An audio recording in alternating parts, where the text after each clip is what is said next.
वालेकुम स्टूडेंट्स, ये हमारे पास एक्सरसाइज आज हम सॉल्व कर रहे हैं simple harmonic motion and waves. जो हमारे पास चैप्टर था उसकी एक्सरसाइज है। उसमें जो क्वेश्चन नंबर आपके पास 1, 2 आप एक्सरसाइज में मैं कुछ क्वेश्चंस ऐसे हैं जिनका कंसेप्ट मैं आपको जो है वो लॉन्ग क्वेश्चन कम्प्रिहेंसिव क्वेश्चन में दे चुका हूँ।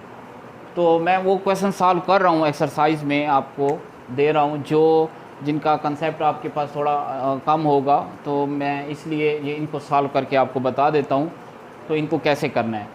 क्वेश्चन ये है कि is the restoring force on a mass attach to a spring a simple harmonic ever zero. क्या रिस्टोरिंग फोर्स जो एक स्प्रिंग के साथ जुड़े हुए मास में होती है सिंपल हार्मोनिक मोशन में, क्या हमेशा ज़ीरो होती है? अगर ज़ीरो होती है तो कहाँ पर? अगर वो ज़ीरो है तो कहाँ पर? मास स्प्रिंग सिस्टम हमने ये टॉपिक भी पढ़ा है और आपको ये समझ आ गई होगी। ये हमारे पास मेन पोजीशन है, ये एक्सट्रीम पोजीशन है जहाँ पर डिस्प्लेसमेंट x है। तो ये आपके पास दूसरी एक्सट्रीम पोजीशन मौजूद होती है जब हम इस स्प्रिंग को ऊपर फोर्स लगाते हैं और इसको इस पॉइंट पर ले आते हैं। देखिए, जब मैंने इस स्प्रिंग को ऊपर फोर्स लगाई और इसको में एक्सटेंशन प्रोड्यूस हो गई, ये एक्सटेंशन है और ये कंप्रेशन है। एक्सटेंशन प्रोड्यूस हुई तो यहाँ पर उसकी रेस्टोरिंग फोर्स उसमें मौजूद है, और यहाँ पर जो ही मैं इसको रिलीज़ करता हूँ ये मेन पोजीशन पर नहीं रुकता, ड्यू टू इनर्शिया ये यहाँ पर आ जाता है। इस तरह में यहाँ पर इधर दूसरी जो है वो एक्सट्रीम पोजीशन मिल जाती है और ये कंप्रेस हो जाता है।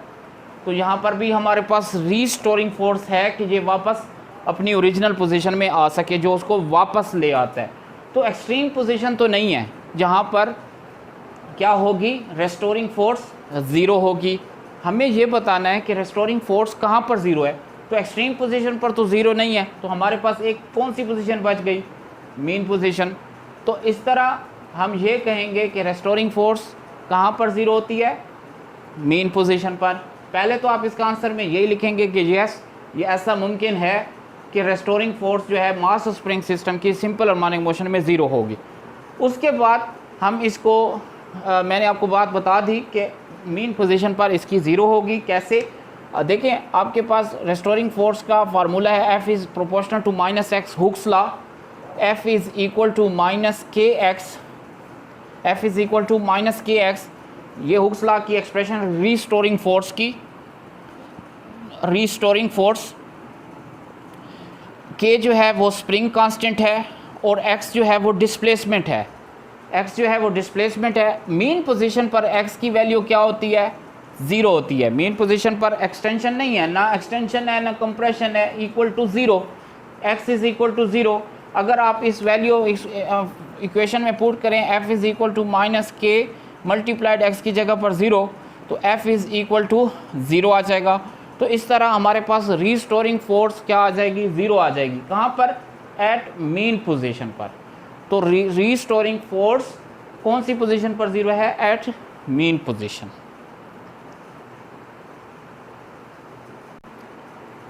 अच्छा जी, एक हमारे पास नेक्स्ट क्वेश्चन है कि if we shorten the string, short करते हैं स्ट्रिंग धागे को, किसके? पेंडुलम के धागे को हाफ कट करते हैं, हाफ करते हैं ऑफ इट्स ओरिजिनल लेंथ, जितनी पहले उसकी लेंथ थी उससे हाफ करते हैं। तो ये बताएं उसके टाइम पीरियड पर और उसके फ्रीक्वेंसी पर क्या इफ़ेक्ट पड़ेगा। पहली बात तो ये है कि टाइम पीरियड दो बातों पर डिपेंड करता है, एक लेंथ पर और एक ग्रेविटेशनल एक्सेलरेशन पर। अब ग्रेविटेशनल एक्सेलरेशन तो सेम रहेगा जहाँ पर भी मौजूद है, जहाँ पर उन्होंने ये प्रोसेस किया, अर्थ पर किया तो वो अर्थ पर ही मौजूद है। ग्रेविटेशनल एक्सेलरेशन तो कांस्टेंट है। चेंज हो रही है, कट कर रहे हैं लेंथ को, तो ज़रूर पड़ेगा, इफ़ेक्ट तो ज़रूर होगा टाइम पीरियड पर भी और फ्रीक्वेंसी पर। अब हम ये देखेंगे कि टाइम पीरियड उसका कम होगा या ज़्यादा होगा। इसी तरह फ्रीक्वेंसी को भी देखेंगे कि उसका फ्रीक्वेंसी जो है वो कम होगी या ज़्यादा होगी। देखें, पेंडुलम है, उसकी लेंथ है L, ओके। अब इसका जो टाइम पीरियड होता है वो फाइंड किया जाता है T is equal to 2 pi L divided by G और इसके ऊपर स्क्वायर रूट। ये हमारे पास टाइम पीरियड है फाइंड करने का फार्मूला किसी भी पेंडुलम का। अब हम इसको कट करते हैं, इस पेंडुलम की धागे को हाफ कर लेते हैं। हाफ जब करते हैं तो हमारे पास जो न्यू लेंथ आती है वो ओरिजिनल लेंथ के आधी हो जाती है। तो टाइम पीरियड हमारे पास टी प्राइम इसलिए लिख रहा हूँ क्योंकि टाइम पीरियड पर इफ़ेक्ट होगा, चेंज होगा। वो क्या होगा वो हम फाइंड कर रहे हैं। इसका लेंथ जो है वो एल प्राइम हो गई। क्यों प्राइम हो गई? क्योंकि चेंज हो गई, कट हो गई। T prime is equal to 2 pi. L prime की क्या वैल्यू लगाई मैंने? L/2, जितनी उसकी ओरिजिनल लेंथ थी उस, ये हमारे पास क्वेश्चन में है कि उसको हाफ करना है, तो L/2 डिवाइडेड बाई ये G आ जाएगा। अब T prime is equal to 2 pi, ये 2 इधर नीचे आ जाए तो ये बन जाएगा 2G और यहाँ आ जाएगा स्क्वायर रूट। तो T prime is equal to 2 pi. अब देखिए मैं इसको 1/2 को अलग स्क्वायर रूट में डाल रहा हूँ और L/G को अलग स्क्वायर रूट में डाला हुआ है। देखें ये भी स्क्वायर रूट में है, ये भी स्क्वायर रूट में है, पूरा फैक्टर अलग कर दिया। मकसद क्या था? 2 pi L/G square root multiplied by 1/√2, इसको मैंने अलग कर लिया। ये जो फैक्टर है ये आपके पास किस चीज़ के बराबर है? टी के बराबर है, ये देखें, और मल्टीप्लाइड बाय 1/√2। तो T prime is equal to 1/√2 into T. तो इसका मतलब ये हुआ कि ये नंबर जो है डिवाइड हो रहा है टाइम पीरियड के नीचे। इसका मतलब ये होगा कि टाइम पीरियड उसका रिड्यूस होगा, डिक्रीज़ होगा। उसका टाइम पीरियड क्या हो जाएगा? कम हो जाएगा जब हम उसकी लेंथ को जो है वो कट करेंगे, हाफ करेंगे। तो उसके इस फैक्टर, ये जो √2 1/√2 है, इस फैक्टर से क्या हो जाएगा? ये उसका टाइम पीरियड डिक्रीज़ हो जाएगा। इसी तरह अगर हम फ्रीक्वेंसी की तरफ देखें तो फ्रीक्वेंसी में हमारे पास सिंपल, अगर मैं आपको देखें बता दूं तो फ्रीक्वेंसी इज़ द रेसिप्रोकल, तो ये √2/1 तो वो है। लेकिन मैं इसको आपको कैलकुलेट करके दिखा सकता हूँ कि इसको हम कैसे करेंगे। तो फ्रीक्वेंसी हम पूरे पुटिंग करेंगे जो फ्रीक्वेंसी पर इफ़ेक्ट है। देखिए frequency is the reciprocal of time period, और टाइम पीरियड आपको पता है कि 2 पाई जो है वो L/G स्क्वायर रूट है, तो 1/2 pi G divided by L square root, ये हमारे पास फ्रीक्वेंसी का फार्मूला है। अब जब हम इसको कट करेंगे इनटू हाफ इस स्ट्रिंग को, तो उसकी लेंथ चेंज हो जाएगी, इसलिए L प्राइम लिख रहा हूँ। L prime F prime is equal to 1/2 pi G divided by L prime की वैल्यू आप लिख लेंगे L/2। अब ये थर्ड मल्टीपल है, ये बग़ैर साइन चेंज हुए ऊपर G के पास चला जाएगा। F prime is equal to 1/2 pi, ये आ जाएगा 2G डिवाइडेड बाय L और इसके ऊपर स्क्वायर रूट, ये L है लेंथ ऑफ पेंडुलम। उसके बाद हम वैसे ही जिस तरह टाइम पीरियड में हमने इस 2 को अलहदा किया था, यहाँ फिर मैंने इसको √2 को अलहदा कर लिया और G डिवाइडेड बाय L के स्क्वायर रूट को अलहदा कर लिया। अब √2 1/2 pi G divided by L का स्क्वायर रूट, ये हमारे पास क्या आ जाएगा? Square root. ये वैल्यू जो है आपके पास किस चीज़ के बराबर है? F के। तो इस तरह F prime is equal to square root of 2 into F। तो इस तरह हम ये कहेंगे कि उसकी फ्रीक्वेंसी जो है वो √2 फैक्टर से इंक्रीज़ होगी। तो इस तरह जो टाइम पीरियड पर फ़र्क पड़ा वो क्या हुआ कि उसका टाइम पीरियड जो है वो डिक्रीज़ होगा जब उसकी लेंथ कम होगी, और फ्रीक्वेंसी उसकी इंक्रीज़ होगी बाय दिस फैक्टर्स।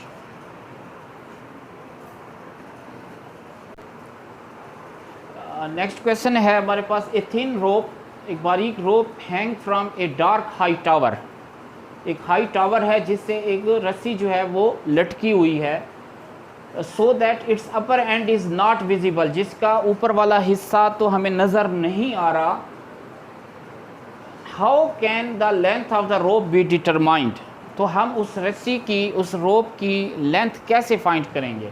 ऐसे फाइंड करेंगे कि ऊपर वाले हिस्सा जो हमें नज़र नहीं आ रहा और उसकी रस्सी जो है वो फ्रीली लटकी हुई है, ऊपर किसी जगह से हाई टावर से बांधी हुई है, और उसका जो नीचे वाला हिस्सा है उससे आपने बांध लेना है स्टोन। क्या बांध लेना है? स्टोन। जब स्टोन बांध लेंगे तो इट्स लाइक ए पेंडुलम, वो बन जाएगा पेंडुलम इस तरह। ओके। और पेंडुलम का आपको टाइम पीरियड फाइंड करने का फार्मूला है t is equal to 2πL divided by g। आपको फाइंड करनी है इस रोप की लेंथ। आप क्या करेंगे, इसका स्क्वायर ले लें, t का square 4π square L divided by g। उसके बाद लेंथ को सेपरेट करते हैं, यह आ जाएगा gt square divided by 4π square is equal to L। तो देखें g की वैल्यू क्या होती है? 9.8 मीटर पर सेकंड स्क्वायर, ये g की वैल्यू है। 4 कांस्टेंट है, पाई की वैल्यू भी कांस्टेंट हो गई 3.14, जो आपके पास कांस्टेंट वैल्यू हो गई। बात रह गई किसकी? t की। t क्या होता है? ये होता है टाइम पीरियड। और ये टाइम पीरियड आप फाइंड कर सकते हैं। इसको पेंडुलम जब हमने बना लिया है तो कैसे फाइंड करेंगे? फाइंड ऐसे करेंगे कि आप अपने हाथ में उठा लेंगे स्टॉप वॉच। क्या उठा लेंगे? Stop watch. इस पत्थर से को पकड़कर एक साइड पर ले आएं, अपनी स्टॉप वॉच अपने हाथ में रखें और इसको छोड़ दें। जो ही छोड़ें स्टॉप वॉच को ऑन कर लें और इसके कम से कम 10 ऑसिलेशन, इसके 10 राउंड देखें कि ये कितने वक्त में कवर होते हैं। इस तरह आप टाइम पीरियड निकाल लेंगे, जितना टाइम लगता है। और नंबर ऑफ़ वाइब्रेशंस हमने रखे थे 10, फर्ज करें वो 5 सेकंड में ये 10 ऑसिलेशन कंप्लीट हो जाते हैं, तो टाइम पीरियड आपके पास आ जाए। अच्छा, तो वो लेता है 5 second divided by number of vibrations, तो 5 डिवाइडेड बाय 10 हो जाएगा 0.5। तो उसका टाइम पीरियड कितने का आ जाएगा? 0.5 सेकंड का। और उसकी वैल्यू को यहाँ पर पुट करेंगे और इस तरह आपके पास इसकी लेंथ फाइंड हो जाएगी।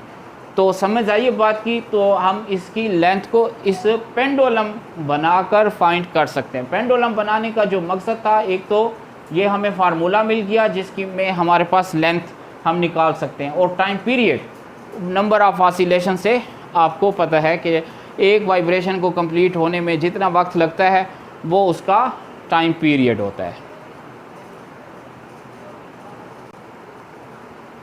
अच्छा जी, नेक्स्ट क्वेश्चन है, suppose you stand on A swing instead of sitting.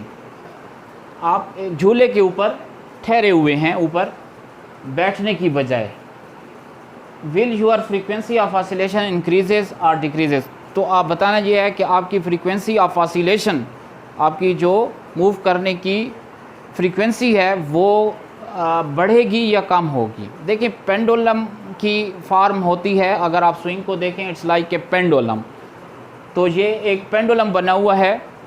तो अगर आप जिस तरह हमारे पास कंडीशन है कि जो है स्विंग के ऊपर आप उस झूले पर ठहरे हुए हैं, तो फ्रीक्वेंसी अगर हम देखें तो फ्रीक्वेंसी 1/t और टाइम पीरियड ये हमारे पास 2πg डिवाइडेड बाई L आ जाएगा।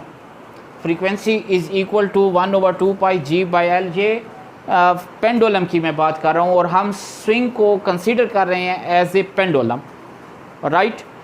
तो जब आप उसके ऊपर ठहरेंगे तो आपकी सेंटर ऑफ ग्रेविटी भी अप हो जाएगी, जिसकी वजह से हम ये कहेंगे कि उस पेंडुलम की जो लेंथ है वो डिक्रीज़ हो जाएगी।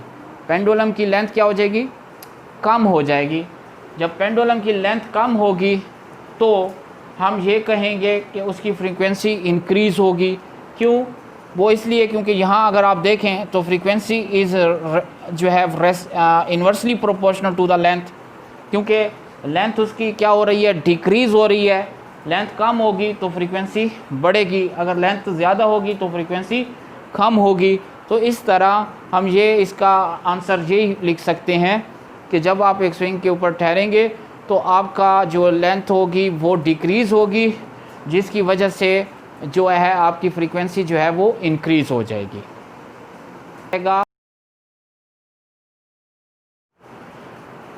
तो ये जो है अब ये एक्सरसाइज जो है हमारी कंप्लीट है।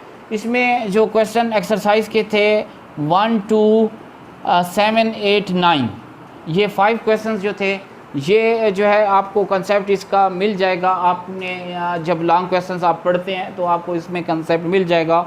और ऑल KPK बोर्ड्स में जो हमारे पास ये टेक्स्ट बुक चल रही हैं उसकी एक्सरसाइज जो है वो आप लोगों की कवर है। और ये हमारा यूनिट नंबर 1 जो है वो पूरा कंप्लीट हो जाता है।